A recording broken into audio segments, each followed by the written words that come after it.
Evaluation process जो होता है ये हम लोग का लगभग लंबा प्रोसेस एक होता है। क्या करना है ये हम लोग को सीबीएसई बता देता है। ओके। मार्किंग स्कीम के अनुसार क्या बताया जाता है कि अगर कोई बच्चा, जैसे मैंने आपको बताया कि कीवर्ड्स भी मार्किंग स्कीम में अंडरलाइन किया जाता है। एक टू द पॉइंट आप बताना चाह रहे हो कि जो उसका एक्चुअल डेफिनेशन होना चाहिए और डेफिनेशन में जो कीवर्ड यूज होने चाहिए उससे वो मिलता। देखिए, बहुत सारे स्टूडेंट्स मेरे पास आता है कि बताता है कि सर सीबीएसई बोर्ड्स में क्या क्वेश्चंस रिपीट होता है। जैसे हम लोग देखते हैं कि जो बच्चे ने अच्छा हैंडराइटिंग करके लिखा है, हम लोग वही चीज़ को अनुसार देखते हैं। केस बेस्ड क्वेश्चंस का सॉल्यूशन क्या होना चाहिए? आपने कभी सुना है स्टूडेंट्स को क्वेश्चंस पर? स्टूडेंट्स कभी भी क्वेश्चंस नहीं पढ़ता है। क्वेश्चंस पढ़ने का मतलब क्या होता है कि डिफरेंट बुक्स में एक ही टॉपिक से किस तरीके से क्वेश्चंस घुमा के दिया जा सकता है। कुछ बच्चे ओवर कॉन्फिडेंट हो जाता है, वो बताते हैं ठीक है, ज़रूरत नहीं है, जो है हमने तो मार्क्स तो स्कोर किया है ना, अब हम 11 में भी ऐसा कर लेंगे या सीनियर क्लासेस में भी ऐसा कर लेंगे, हायर क्लासेस में। फर्स्ट ऑफ ऑल एग्ज़ाम जो लोग मीडियोकर स्टूडेंट्स हैं वो क्या कर सकते हैं, अगर टिप्स अगर मेडिटेशन रिलेटेड।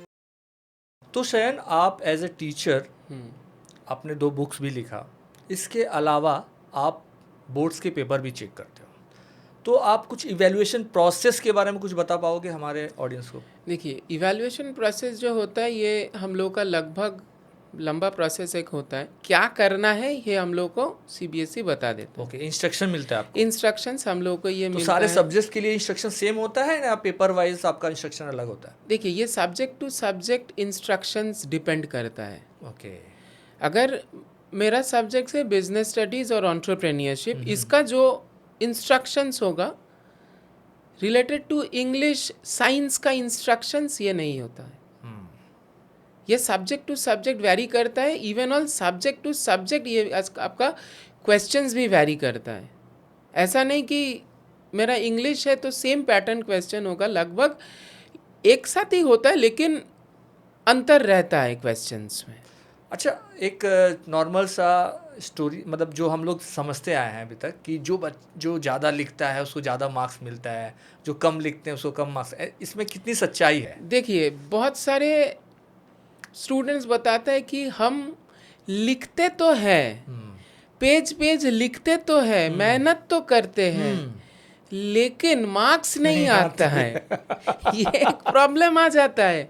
हम लोग स्टूडेंट्स को बताते हैं कि भाई आप 1 पेज लिखो या 10 पेज लिखो, इट डजेंट मैटर। आप लोग कीवर्ड्स क्या यूज़ करते हो, आप कीवर्ड्स लिखते हो तो आपका जो आंसर जो है उसको आप मेन पॉइंट्स को आपको हाईलाइट करना है, आप पेंसिल से हाईलाइट कीजिए। अगर शयन आप ये बात बता पाओ कि कीवर्ड्स कितना इम्पोर्टेंट है और उसको स्टूडेंट्स कितना सीरियसली लें, इस पे आप कुछ इसके बारे में कुछ बता पाओ। अब कीवर्ड्स होता है कि आपने आंसर से क्या सिलेक्टेड वर्ड्स आपने क्या लिखा है, इसको किस तरीके से हाईलाइट किया है।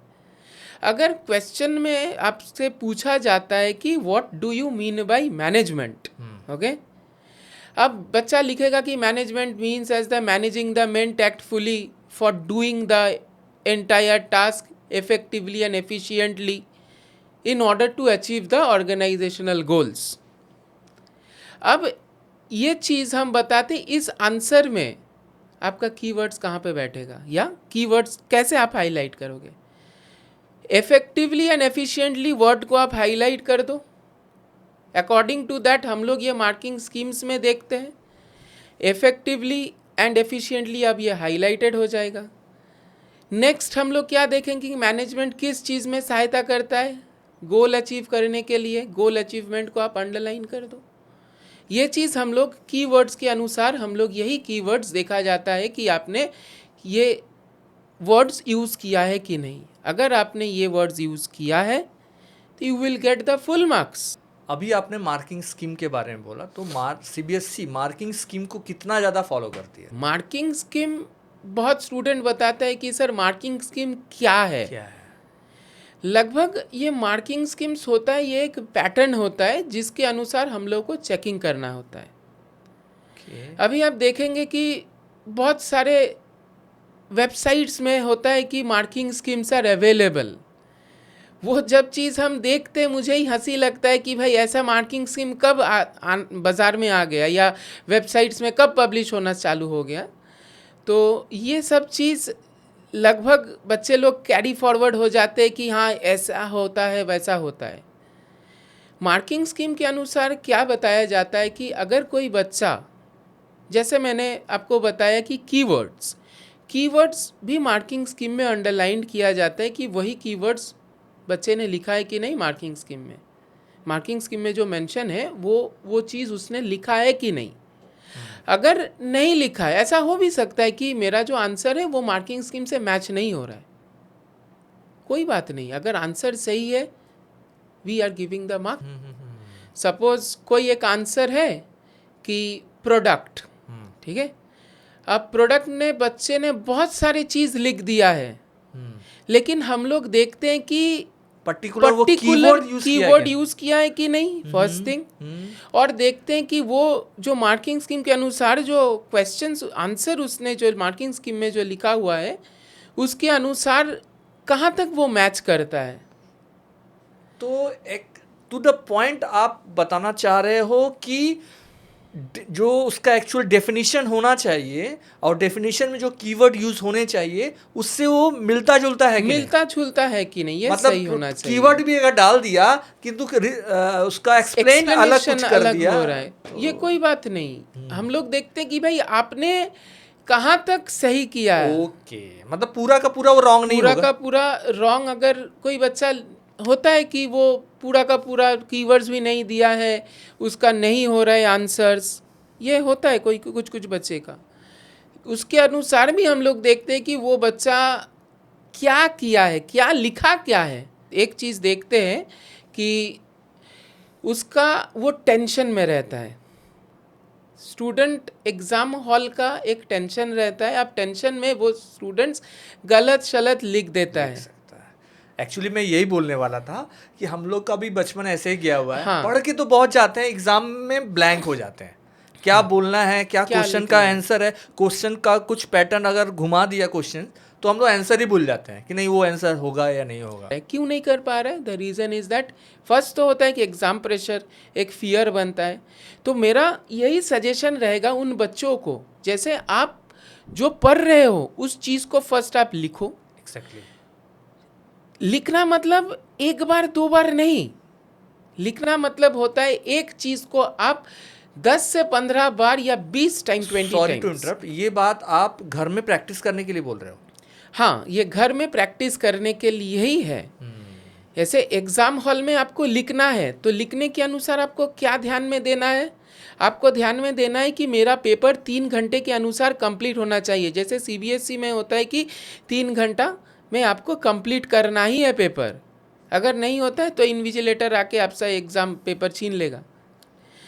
अब कोई बच्चा अगर लिख के प्रैक्टिस करता है तो लिटरली उसका राइटिंग स्पीड बढ़ जाएगा। देखिए, बहुत सारे स्टूडेंट्स मेरे पास आता है कि बताता है कि सर CBSE बोर्ड्स में क्या क्वेश्चंस रिपीट होता है। मैं बच्चे को यही बताता हूँ कि CBSE ऐसा एक बोर्ड्स है, हर एक साल आपका क्वेश्चन पैटर्न ये चेंज कर देता है। क्वेश्चन का पैटर्न ही चेंज, क्वेश्चन का पैटर्न लगभग ये चेंज कर देता है। जैसे देखा जाता था कोविड के टाइम में, हम लोगों ने देखा था कि एक सीरीज़ बेस्ड क्वेश्चंस आता था, एक पैराग्राफ रहता था, उसके अनुसार सीरीज़ बेस्ड क्वेश्चंस लगभग 5 मार्क्स 6 मार्क्स का क्वेश्चंस आता था। अब पैटर्न फिलहाल क्या चेंज हो गया कि कोई भी सीरीज़ बेस्ड क्वेश्चंस नहीं आएगा, डायरेक्ट आपका जो क्वेश्चंस केस बेस्ड क्वेश्चंस लगभग यहाँ पे रहेगा। अब बच्चे लोग क्या बताता है कि जो क्वेश्चंस हम लोग रिपीट होता है कि नहीं, मैक्सिमम चांसेस होता है कि रिपीटेशन नहीं होने का। जैसे ICSE ISE बोर्ड्स में एक होता है कि जैसे मैं भी उस बोर्ड्स का ही स्टूडेंट तो उसके अनुसार देखा जाता है कि कोई भी क्वेश्चन सपोज आप देखिए कि व्हाट इज कॉमर्स, ये क्वेश्चन अगर आईसीएसई बोर्ड्स में रिपीट किया गया था 2020 साल या 2021, उसके बाद हम देख रहे हैं ये 2023 में या 2024 में भी ये चीज़ रिपीट हुआ है। हम लोग आईसीएसई बोर्ड्स में काउंट करते ये क्वेश्चन कितने बार फ्रीक्वेंट एग्जाम्स में आया था। बोर्ड्स में ये आईसीएसई बोर्ड्स का बात मैं कर रहा हूँ कि आईसीएसई आईएससी में हम लोग देखते थे कि कितने बार कितने साल ये रिपीट हुआ है, कितना इम्पोर्टेंट क्वेश्चन है। उसी के अनुसार हम लोग बच्चे को बताते थे कि नहीं भाई ये देखो ये पिछले साल भी आया था, इस साल आने का चांस है। अब पिछले साल आया था, इस साल भी आने का चांसेस है क्योंकि बहुत बार ये रिपीट हुआ है। अब ये देखा जाता है कि अब सीबीएसई वाले क्या करेंगे। अब तो बता दिया कि पिछले साल आया तो इस बार तो आना ही नहीं है। आने का चांसेस है। अब सीबीएसई वाले नहीं, पिछले साल अगर आ चुका है तो इस बार तो आएगा ही नहीं, या पिछले साल नहीं आया तो आने का चांसेस है, ये चीज़ है। अब ये भी इसमें कोई आपका ये चीज़ नहीं है कि ये पिछले साल आ गया कि ये आ जाएगा, ऐसा भी नहीं है। That means 50-50 chances are there, लेकिन जो रिपीट हो जाता है लगभग ये सीबीएसई रिपीट नहीं करता है, तो ये चीज़ होता है। लेकिन जब मार्क्स चेकिंग की बात आती है, आप तो चेकर हो, चेक कर रहे हो, इवेलुएटर हो, तो ऐसा कभी होता है कि आप पर्सनल जजमेंट के ऊपर भी पेपर चेकिंग कर रहे हो? नहीं, ये चीज़ हम लोग कभी भी नहीं देखते हैं, कभी भी नहीं करते। ईच एंड एवरी बहुत सारे स्टूडेंट्स होता है कि बात सुनने के लिए आया कि वो तो आपका बहुत फेवरेट स्टूडेंट है तो आप उसको ही मार्क्स देते हो।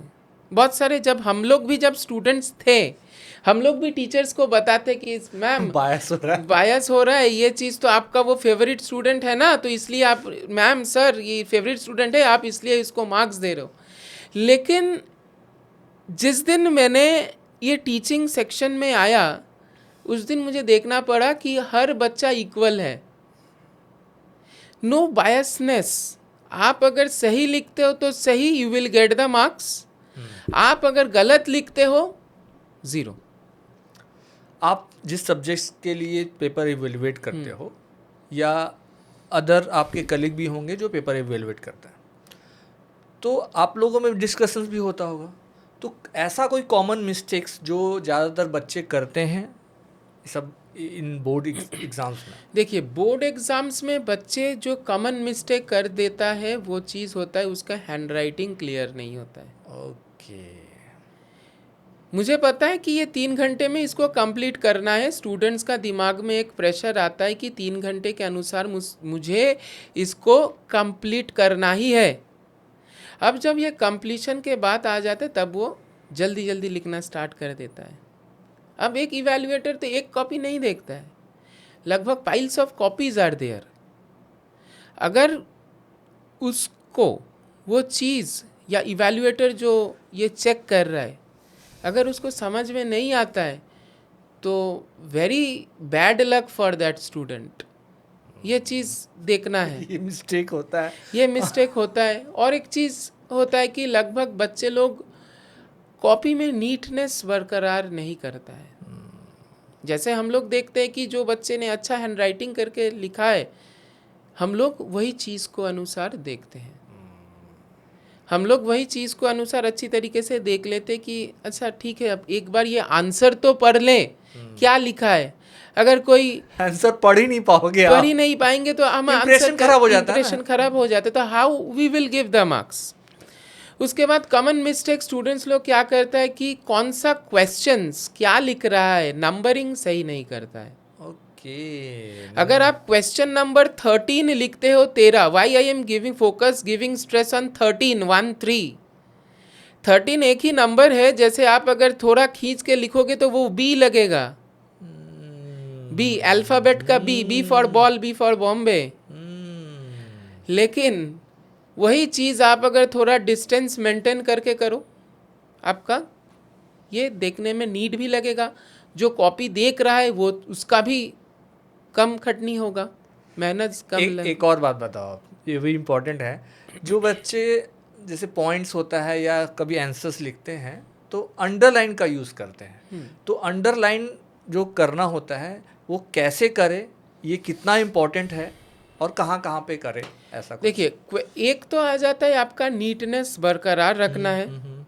अब लॉन्ग क्वेश्चंस के अनुसार कोई बच्चा बताता है कि ये जो मेरा हेडिंग है, आप हेडिंग के अनुसार जैसे सीबीएसई बताता है you have to use the blue ink, कोई भी जेल पेन नहीं चलता है। ये जो प्रोजेक्ट्स वगैरह में भी जो होता है कोई भी जेल पेन नहीं होता है, ब्लू डॉट पेन आपका यूज़ करना होता है।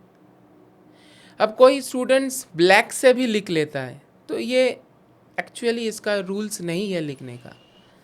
अब ब्लैक से CBSE black ink is not allowed in CBSE. That means आप हेडिंग कर सकते हो। हाँ, आप हेडिंग कर सकते हो ब्लैक में, जो कंटेंट जो होता है यू हैव टू राइट इन। तो ये क्या रिटेन कोई रूल है या? देखिए, ये सीबीएसई बता ही देता है, जैसे आईसीएसई में होता है कि students must use the black ink for writing. अब सीबीएसई का रूल यही है कि you have to use blue ink for writing. Okay, कोई भी जेल पेन्स वगैरह ना यूज़ करे तो सही है। अब जेल पेन्स बताता है कि भाई जेल पेन्स में भी तो लिखने में अच्छा होता है, देखने भी अच्छा लगता है, लेकिन अगर आप देखते हो कि जेल पेन्स में कारण कहीं पे भी थोड़ा पानी भी गिर जाता है, अभी तो वाटरप्रूफ इंक वो ब्लॉट कर जाता है। That is the thing. अब हम चलाते हैं कि आपका जो क्वेश्चंस का जो अंडरलाइनिंग पॉइंट जो आपने पूछा, आपने जो क्वेश्चंस, अगर कोई बच्चा आंसर्स लिखता है तो आंसर्स लिखने के अनुसार यहाँ पे क्या होता है कि जो आंसर उसको लग रहा है कि ये हेडिंग होना चाहिए, वहाँ पे वो ब्लैक इंक आप लिख लो, ब्लैक इंक से हेडिंग कर लो, और उसको आप कोई भी इंक से या with pencil you can underline कि भाई ये मेरा हेडिंग है। और एक कॉमन मिस्टेक स्टूडेंट्स कर लेता है, सपोज कोई क्वेश्चन है और उसका फॉर एग्जांपल बताया जाता है कि what are the functions of management, ठीक है। अब ये एग्जांपल मैं बता रहा हूँ, अगर कहीं पे भी क्वेश्चन में आता है what are the functions of management, तो उसमें 6 पॉइंट्स या फीचर्स ऑफ मैनेजमेंट, उसमें 6 मार्क्स रहता है। तो बच्चे लोग क्या क्या करते हैं कि वो क्वेश्चन नंबर 34 अगर 6 मार्क्स का आता है तो वहाँ पे वो लोग बुलेट नंबर 1 रोमन 2 करके वो पॉइंट लिख देता है। वो बच्चे का साइकोलॉजी बताता है कि हाँ it is the correct thing, मैंने सही लिखा है। लेकिन यहाँ पे हम लोग स्टूडेंट्स को क्लास में भी बताते हैं कि भाई आप जब कोई भी आंसर्स लिखोगे at least use the bullet points. Bullet points करके आप एरो दे के भी लिख सकते हो। अब बताएगा कि भाई बुलेट पॉइंट्स तो ये भी तो हो गया, बुलेट पॉइंट्स तो हम रोमन नंबरिंग 1 2 भी हो सकता है। लेकिन यहाँ पे एक कंसेप्ट आ जाता है कि अगर हम लोग ये जो 34 का जो bullets Roman number 1 Roman number 2 डाल के देते हैं, तो यहाँ पे हो जाएगा कि वो बताता है कि ये क्वेश्चन का सब पार्ट है, सब पार्ट नंबर 1, सब पार्ट नंबर 2, सब पार्ट नंबर 3 4 5 6। लेकिन यहाँ पे आपको सब पार्ट नहीं पूछा है, ये सब पार्ट का आप आंसरिंग कर दे रहे हो। These are the things that the students have to keep in mind कि आपको बुलेट्स मेंटेन करके आपको आंसर्स लिखना है। और कोई भी आंसर अगर होता है, आप अगर पैराग्राफ में लिखते हो, हम लोग देखते हैं कि भाई वो पैराग्राफ में बच्चा 1 पेज 2 पेज पैराग्राफ लिख लेता है, यहाँ पे मार्क्स स्कोरिंग कम हो जाता है। क्यों ऐसा होता है कि लगभग यहाँ पे आपको टीचर को ढूंढना पड़ता है कि आपने पॉइंट कहाँ से कहाँ तक लिखा। बच्चा सही लिखा है, लेकिन ये हम लोग का मेहनत ज़्यादा हो जाता है और बच्चे का भी मेहनत ज़्यादा हो जाता है कि वो 1.5 पेज 2 पेज तक लिख रहे हैं। आप ऐसा काम करो कि आप अपना आंसर्स को सब पॉइंट्स में डिवाइड कर दो, डन। एक ही तो चीज़ है, वो भी दिखने में नीट लगेगा। एग्जैक्टली, दिखने में भी नीट लगेगा। हाँ। और आपको लिखने में सुविधा होगा, इवैल्यूएटर को इवैल्यूएट करने में सुविधा होगा। बस दैट्स द थिंग, यही चीज़ तो है, हाथी घोड़ा तो कुछ नहीं है। और बहुत बार ऐसा होता है कि स्टूडेंट्स ओवर राइटिंग करते हैं। हाँ, ओवर राइटिंग कर देता है, लगभग ये बहुत प्रॉब्लम हो जाता है। अगर ये एमसीक्यूज में बहुत सारे बच्चे कर देता है। कोई भी क्वेश्चंस होता है, सपोज 1 का होगा आंसर आपका सी, ओके। अब सी लिखते हुए उसने आंसर तो लिख दिया सी, अब दोस्तों से पूछा कि भाई ये आंसर क्या होगा। या करते करते उसको याद आया। हाँ, याद आ गया कि भाई ये क्या होगा इसका आंसर। अब उसको पता चला कि इसका आंसर होगा बी फॉर बॉम्बे। तो बच्चे क्या करते हैं, वो सी के ऊपर ही बी बना देता है, सी के ऊपर बी बना देता है। तो हम मुझे लोग बहुत हंसी आ रही है, ये मिस्टेक्स हम कर चुके हैं। सो सिमिलरली ये चीज़ क्या होता है कि सी के ऊपर बी बना देता है। नेगेटिव इंप्रेशन देता जब है। सी के ऊपर बी बना देता है तो हम लोग को भी समझ में नहीं आता है नहीं लिखा आता क्या है। तो अगर कहीं पे भी बच्चे लोगों का ये प्रॉब्लम हो जाता है, टेंशन का कोई बात नहीं है। You just give a strike through, उस आंसर को एक बार सिर्फ काट दो, काट के नेक्स्ट पेज में या नेक्स्ट लाइन में आप आंसर जो आपको याद आया है लास्ट मोमेंट में वो आप लिख दो। That's the thing. और कभी कभी मार्जिन्स का भी यूज़ स्टूडेंट्स, कुछ हमारे फ्रेंड्स में मार्जिन्स बहुत, दोनों साइड मार्जिन रख के लिखते थे, इसका भी कुछ इफेक्ट पड़ता है? तो ये मार्जिन्स ये आपके ऊपर डिपेंड होता है। आप अगर मार्जिन्स, लगभग हम लोग बोर्ड्स का कॉपी में मार्जिन्स रहता ही है कि स्टूडेंट्स का टाइम सेव हो। अगर देखा जाता है कि टाइम अगर सेव होता है तो मार्जिन्स ड्रॉ नहीं करने से भी चलता है।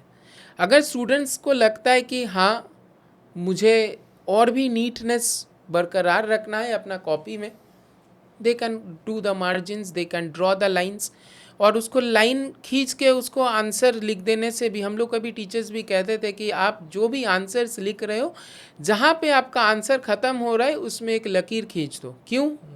क्योंकि वो आंसर बताता है कि भाई यहाँ पे इस चीज़ को एंड हो रहा है, this answer is ending here. बस यही चीज़ ये बताया जाता है। अभी थोड़ी देर पहले आपने बताया कि बोर्ड अपने पैटर्न्स चेंज करते रहते हैं, मतलब ज़्यादातर देखा जाता है सीबीएसई भी अपनी पैटर्न चेंज कर रहा है, तो केस बेस्ड क्वेश्चंस भी आते रहते हैं।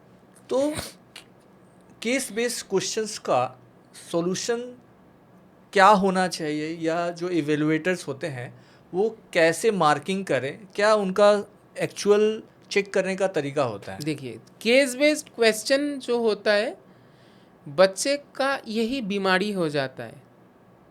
अब ये केस बेस्ड क्वेश्चन का समझने का मैं एक नॉर्मल बहुत इजी एग्जांपल आपको देता हूँ। सपोज आपने वो फिल्म देखा है कि ज़िंदगी मिलेगी ना दोबारा। यस, देखा। तो ज़िंदगी मिलेगी ना दोबारा में आपने देखा है कि वो जो स्पेन का जो सड़क है, पीछे बुल्स दौड़ रहा है, या आप देख रहे हो कि ये दृश्य आपको याद है कुछ ना कुछ, आप अगर मूवी देखते हो तो ये आपका याद आता है कि दिमाग में ये चीज़।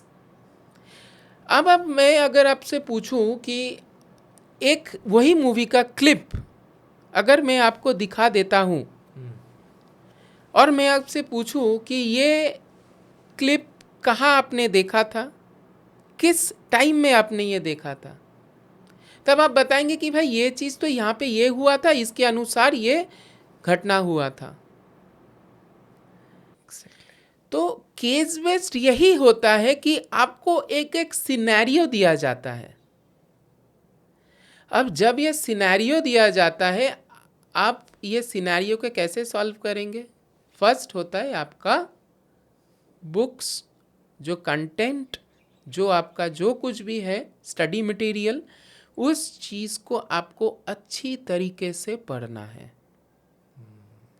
अगर आप वो चीज़ अच्छी तरीके से अपने दिमाग में बैठा लेते हो, आपको जहाँ से भी क्वेश्चंस आए ना क्यों, आप लिख पाओगे।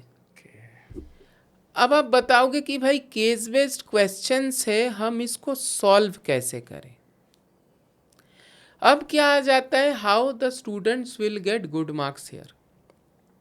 अब जो सॉल्यूशंस क्या है, आपने एक चैप्टर स्टडी किया है, चैप्टर नंबर 1। अब आप चैप्टर नंबर 1 के अनुसार आप नेट्स में देखो, या आप बुक्स में देखो, या प्रीवियस ईयर्स क्वेश्चंस में आप देखिए कि उस टॉपिक के रिलेटेड किस तरीके से, या उस चैप्टर के अनुसार किस तरीके से short questions, case based questions आया था। ये एग्जिस्टिंग बुक्स में एग्जिस्टिंग बुक्स आप देख लीजिए, या लास्ट ईयर का जो पेपर्स पेपर्स जो है। होता है, या 10 इयर्स सॉल्व्ड, 5 इयर्स सॉल्व्ड, ये चीज़ आप देख लो। आप जब ये चीज़ देख लेते हो, आपका दिमाग में एक पिक्चर क्रिएट हो जाएगा कि इस तरीके से क्वेश्चंस आ सकते हैं। हम लोग तो आंसर्स तो पढ़ते हैं, आपने कभी सुना है स्टूडेंट्स को क्वेश्चंस पढ़ते हुए? स्टूडेंट्स कभी भी क्वेश्चंस नहीं पढ़ता है। क्वेश्चंस पढ़ने का मतलब क्या होता है कि डिफरेंट बुक्स में एक ही टॉपिक से किस तरीके से क्वेश्चंस घुमा के दिया जा सकता है। तो ये चीज़ का सॉल्व या सल्यूशन कब होगा? जब तक ये स्टूडेंट्स फर्स्ट होगा कि आपका क्वेश्चंस वो पढ़े, सेकंड आपका होगा जो बुक्स, जो स्टडी मटेरियल जो है, उस चीज़ को वो थॉरो हो सके। Until and unless they are well versed with that particular thing, study material or study mat, उसके लिए ये प्रॉब्लम हो जाता है। बहुत बार ऐसा देखा गया है, हड़बड़ी में जब एग्ज़ाम में बैठते हैं तो स्टूडेंट्स का क्वेश्चन छूट जाता है, वो सारे क्वेश्चन अटेम्प्ट नहीं कर पाते हैं। तो इस समय स्टूडेंट्स को क्या माइंड में रखना चाहिए? देखिए, माइंड में जब हम भी स्टूडेंट थे, मेरा भी क्वेश्चन छूटता था कि कौन सा स्टार्ट करें या कौन सा, किस क्वेश्चन से हम स्टार्ट करते हैं। हम लोग को दिमाग में आता है कि ट्रेडिशनल पैटर्न की क्वेश्चन नंबर 1 से ही हम लोग को स्टार्ट करना है। कहाँ पे लिखा हुआ है आपको क्वेश्चन नंबर 1 से ही स्टार्ट करना है? यहाँ पे आपको फोकस करना है कि जो answer, the answer which you can write the best, उसी से ही आप शुरुआत कीजिए। अगर आपको लगता है कि सेक्शन डी का question number 34 I can write well, आप उसी से ही स्टार्ट कीजिए, कोई बात नहीं। द आंसर, अब हम क्यों बता रहे हैं ये चीज़ को, अगर हम फर्स्ट आंसर में ही अगर गलत कर देते हैं तो एक बैड इंप्रेशन आ जाता है कि जो कॉपी चेक आउट कर रहा है कि मुझे नहीं पता है कि मेरा कॉपी कहाँ पे, किस जोन में चेक हो रहा है, नॉर्थ में, साउथ में, ईस्ट में और वेस्ट में। I don't know who is checking my copy. And ultimately हम लोगों को यहाँ पे क्या देखना है कि विच आई से टू द स्टूडेंट्स कि आपको देखना है कि you have to start with your best answer, और उसके बाद आप, ऐसा हम लोग भी करते थे। जो हम हमारे समय में जो चलता था कि आपको कौन सा आंसर इजी लग रहा है पहले वो कर लो। हाँ, इजी वाला फर्स्ट, पहले इजी से स्टार्ट करते हैं, जैसे टफ होते गया आप लोग लास्ट में हाँ, ये चीज़ तो सही है कि जो क्वेश्चंस इजी मुझे लगता है, जो मैं कर सकता हूँ वो मैं कर लेता हूँ। अब क्यों, अगर मैं सोचता हूँ कि लास्ट में ये इजी वाला क्वेश्चन करता हूँ तो ये गलत हो जाता है। क्यों गलत होता है? लास्ट में हमको टाइम नहीं मिलेगा, या बच्चे लोग को टाइम नहीं मिलेगा इजी क्वेश्चंस अटेम्प्ट करने में। तब वो जहाँ पे उसको मार्क्स स्कोर करना था, अगर कोई क्वेश्चन में उसको 6 आउट ऑफ 6 मिलने का था, लास्ट मोमेंट वो हड़बड़ी में गड़बड़ी कर देगा। जब वो 6 मार्क्स लाने का था, वो टाइम नहीं मिला, वो छोटा से एक्सप्लेन करके उसको छोड़ दिया। अब यहाँ पे यही चीज़ हो जाता है कि जो आपको आंसर फर्स्ट में आता है वही चीज़ आप लिखो, यू ग्रैब द मार्क्स, तब आप नेक्स्ट क्वेश्चंस में जाइए। जैसे हम लिख लेते तो मेरे दिमाग में अश्योर हो जाता है कि भाई मैंने ये 6 मार्क्स का तो लिख तो लिया है, अब 6 मार्क्स आई विल गेट। उसके बाद आप जो जो क्वेश्चंस आपको आता है आप वो चीज़ कीजिए। Very nice, very nice. तो सर एक और चीज़ बताएं आप कि आपने तो अभी पेपर इवैल्यूएशन से रिलेटेड इतने सारे आंसर्स दिए, बहुत ही कॉमन और इम्पॉर्टेंट क्वेश्चंस थे जो। अब क्लासरूम की बात करें तो जो स्टूडेंट्स, कुछ स्टूडेंट्स ऐसे होते हैं, शायद आपकी नज़र में पहले ही दिख जाते हैं कि ये टॉपर्स में आता है या इसके 90% से ज़्यादा आने वाले हैं। उन स्टूडेंट्स में क्या कॉमन हैबिट्स आप लोग देखते हो? देखिए, सब जैसे मैंने बताया कि हर एक बच्चा इक्वल है हम लोग के आँख में। अब कुछ कुछ बच्चे हम देखते हैं कि उसने क्लास 10 में स्कोर किया है 98%, वो बताता है कि I was the school topper. अब जब वो सीनियर सेकेंडरी में आ जाता है तो उसका मार्क्स डिटोरिएट होना स्टार्ट हो जाता है। अब क्यों होता है? कुछ कुछ बच्चे ओवर कॉन्फिडेंट हो जाता है, वो बताते हैं ठीक है ज़रूरत नहीं है, जो है हमने तो मार्क्स तो स्कोर किया है ना, अब हम 11 में भी ऐसा कर लेंगे या सीनियर क्लासेस में भी ऐसा कर लेंगे, हायर क्लासेस में। लेकिन 10 तक जो होता है वो सेकेंडरी लेवल तक पढ़ाई होता है, 11 एंड 12 में आपका सीनियर सेकेंडरी लेवल तक होता है। यहाँ पे क्वेश्चन का पैटर्न कंसेप्चुअल बेस्ड क्वेश्चंस रहता है। अब बच्चे लोग सोचेगा कि भाई सेम पैटर्न तो रिपीट होगा, या जो मैंने पढ़ा है उसी चीज़ से तो हम कोप अप कर लेंगे। तो ये होता है नॉर्मल बच्चे के लिए। इवन ऑल जो मैंने आपको बताया कि टॉपर्स के लिए जो ओवर कॉन्फिडेंट हो जाता है, तो मैं बच्चे लोगों को यही बताता हूँ कि जो आपने क्लास 10 में किया है बेटा उसको भूल जाओ।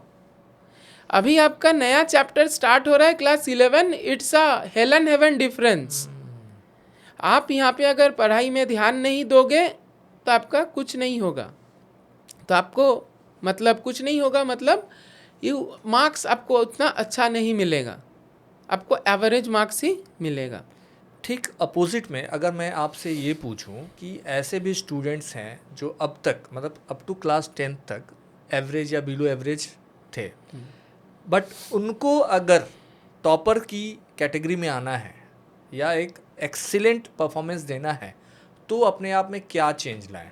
देखिए, फर्स्ट तो होता है आपका self discipline. Okay, self discipline बताया जाता है कि आप जितना भी सेल्फ डिसिप्लिन और मोटिवेशन यहाँ पे बच्चे को होना है। आप जितना भी मोटिवेशनल वीडियो देख लो ना क्यों, आप मोटिवेटेड रहोगे 1 वीक 2 वीक तक मोटिवेटेड आप रह सकते हो। अब आप जब तक ना सेल्फ डिसिप्लिन्ड रहते हो, आपको पता है वो मछली का आँख जो आपका था कि अर्जुन ने टारगेट किया था, वो मछली का आँख, तो आपको शार्प फोकस, तो उसके अनुसार आपको ये स्टूडेंट्स लोगों को यहाँ पे फोकस करना है कि मुझे चाहिए क्या। अब लगभग देखा जाता है कि जब तक ना वो सेल्फ डिसिप्लिन्ड रहता है तब तक वो चीज़ वो नहीं हो पाएगा। सेल्फ डिसिप्लिन्ड अब कैसे रह सकते हैं? फर्स्ट ऑफ ऑल, एग्ज़ाम्स जो लोग मीडियोकर स्टूडेंट्स हैं वो क्या कर सकता है, खुद का नोट्स वो बनाता है। अगर वो जो नोट्स है खुद का नोट्स अगर वो बना लेता है तो इसमें उसका आधा से आधा प्रॉब्लम सॉल्व हो जाएगा। एग्ज़ाम से पहले उसको बुक नहीं पढ़ना है, पूरा का पूरा बुक नहीं पढ़ना है।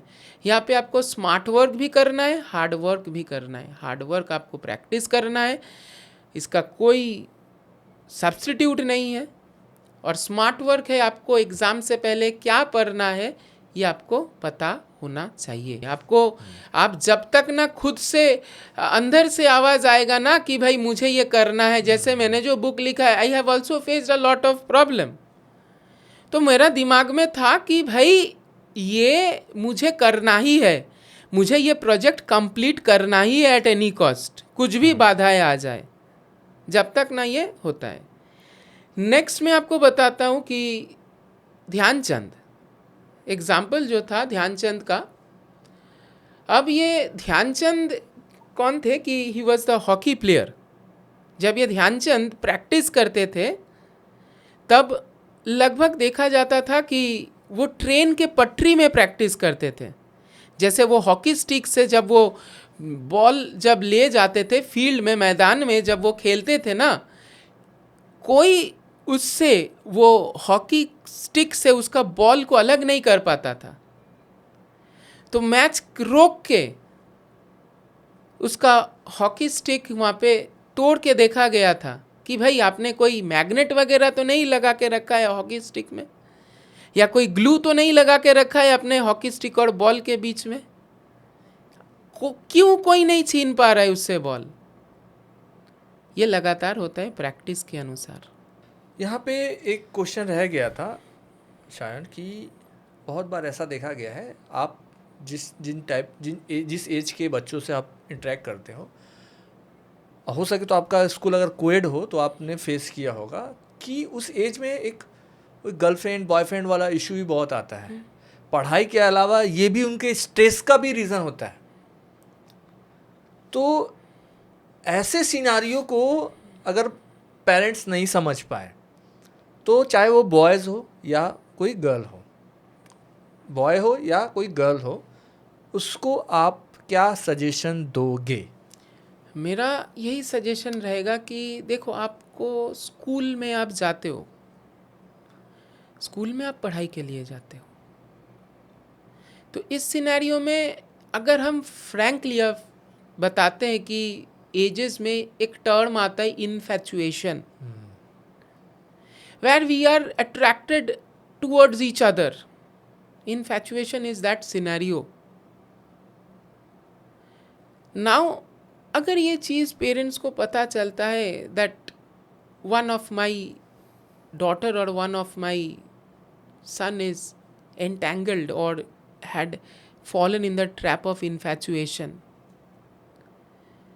पेरेंट्स को यहाँ पे उसको समझाना चाहिए कि भाई देखो, अभी आपका ये उम्र नहीं है, आप अभी इस चीज़ में अगर आप फोकस करते हो ना, आपका मार्क्स डिटोरिएट होगा, इसका उम्र है। ऑब्वियसली आपका फोकस चला जाएगा, आप डिस्ट्रैक्टेड रहोगे, डिस्ट्रैक्टेड आपको खुद जाके जब मार्क्स नहीं आएगा तो आपको ये रियलाइजेशन होगा कि आपकी जो फ्रेंड है वो किसी और कॉलेज में चले गए या आप किसी और कॉलेज में चले जाओगे, क्योंकि आपका उतना मार्क्स ही नहीं है कि वहाँ पे आप एडमिशन ले पाओ।